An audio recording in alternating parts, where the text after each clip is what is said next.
Bismillahirrahmanirrahim. Assalamualaikum warahmatullahi wabarakatuh. Izin memperkenalkan diri, nama saya Muhammad Hafiz Lazuardi dari Prodi Kepelatihan Fisik Olahraga kelas A. Di sini saya akan mempresentasikan hasil artikel ilmiah saya yang berjudul Pentingnya Peran Pelatih Bulu Tangkis dalam Menaikkan Atlet. Yang pertama yang melatar belakangi saya melakukan penelitian ini adalah bulu tangkis merupakan salah satu olahraga terkenal di dunia, yang mana bulu tangkis dapat dimainkan oleh semua umur, semua golongan, pria, wanita, anak-anak, orang dewasa, remaja, bahkan orang tua pun bisa melakukan olahraga ini. Bulu tangkis juga merupakan olahraga yang tergolong tidak terlalu sulit untuk dimainkan dan simple menurut kita. Kemudian, bulu tangkis di Indonesia merupakan salah satu olahraga yang go internasional, yang mana olahraga ini dapat membanggakan negara kita. Banyak anak-anak di negara kita yang bercita-cita untuk menjadi juara dunia, seperti sekarang mungkin Kevin Sanjaya Sukamulyo dan lain-lain. Anak-anak di negara kita bermimpi untuk bisa menjadi seperti pendahulu-pendahulu kita yang sudah mengharumkan nama Indonesia di kancah dunia. Tujuan dilakukannya penelitian ini adalah penulis ingin tahu sejauh mana peran pelatih dalam mengembangkan minat dan bakat kepada para atlet, sejauh mana pelatih berperan penting dalam menaikkan mental sang atlet. Kenapa? Karena ketika dalam pertandingan, fisik bukanlah menjadi prioritas utama, akan tetapi atlet.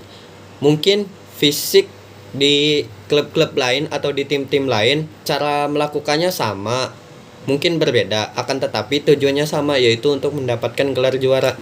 Mengapa penulis mengatakan fisik menjadi prioritas kedua setelah mental? Karena yaitu yang telah penulis bicarakan tadi, mental lah yang berbicara ketika dalam pertandingan. Mental yang dapat mengetahui layakkah sang atlet mendapatkan gelar juara. Kemudian ada hasil dan pembahasan yang dilakukannya bersama seorang pelatih dengan wawancara, dan pelatih memberikan beberapa pendapat sebagai berikut. Yang pertama, melakukan persiapan 1 bulan terakhir sesuai event yang akan dilakoni itu penting. Atlet harus lebih fokus saat program latihan dan tidak boleh bercanda agar dapat hasil yang baik. 1 minggu sebelum event, pola latihan sedikit ringan, meminimalisir terjadinya cedera, serta selipkan komunikasi dengan pelatih lebih intens dan minta motivasi apa yang harus dilakukan sang atlet. Menurut teori yang ada, data tersebut relevan dengan teori yang telah penulis beberkan sebagai berikut. Menurut James Driver, adalah keseluruhan struktur dan proses-proses kejiwaan yang terorganisasi, baik yang disadari maupun yang tidak disadari. Dengan demikian, jelaslah bahwa setiap unsur-unsur kejiwaan akan menentukan kekuatan dan keadaan mental. Jadi, latihan mental itu harus terorganisir dan dilakukan secara bertahap. Tidak ada latihan yang instan, apalagi hal ini menyangkut dengan latihan mental.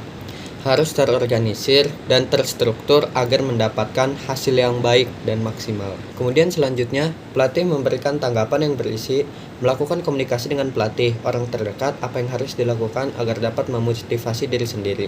Sang atlet harus mengetahui posisi dirinya dan target mesti dia capai. Sekali lagi, komunikasi intensif, jalin keakraban dengan pelatih yang tidak kalah penting keluarga dan teman-teman sekitar. Penelitian terdahulu juga mengungkapkan bahwa pelatih sebagai perencana, pemimpin, teman, pembimbing, dan pengontrol program latihan, sedangkan atlet mempunyai tugas melakukan latihan sesuai dengan program yang telah dilakukan oleh pelatih. Data dan teori di atas sangat berkesinambungan, bahwasanya pelatih dituntut harus bisa menjadi pemimpin sekaligus teman.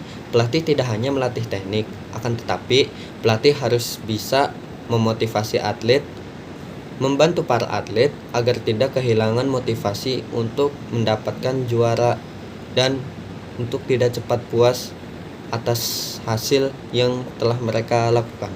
Dan yang terakhir, pelatih memberikan pernyataan sebagai berikut. Pelatih harus mengetahui kondisi atletnya, karena setiap karakter atlet berbeda-beda. Komunikasi yang penting, mudah dipahami, to the point, dan gampang diterima itu meyakinkan atlet untuk lebih fokus dan menampilkan performa terbaik. Dan yang terakhir ada kesimpulan. Kesimpulan yang didapat oleh penulis adalah pelatih menjadi tumpuan utama untuk kesehatan mental bagi para atlet.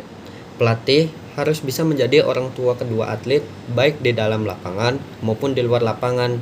Kemudian, pelatih juga harus sangat mengerti apa yang sedang dialami oleh para atlet, dan pelatih harus bisa membuat suasana ketika latihan enjoy, tenang, dan membuat atlet senang dalam latihan untuk mendapatkan hasil yang maksimal. Demikian presentasi yang dapat dibawakan oleh saya selaku penulis. Kurang lebihnya mohon maaf. Saya tutup. Wabillahi taufiq wal hidayah. Wassalamualaikum warahmatullahi wabarakatuh.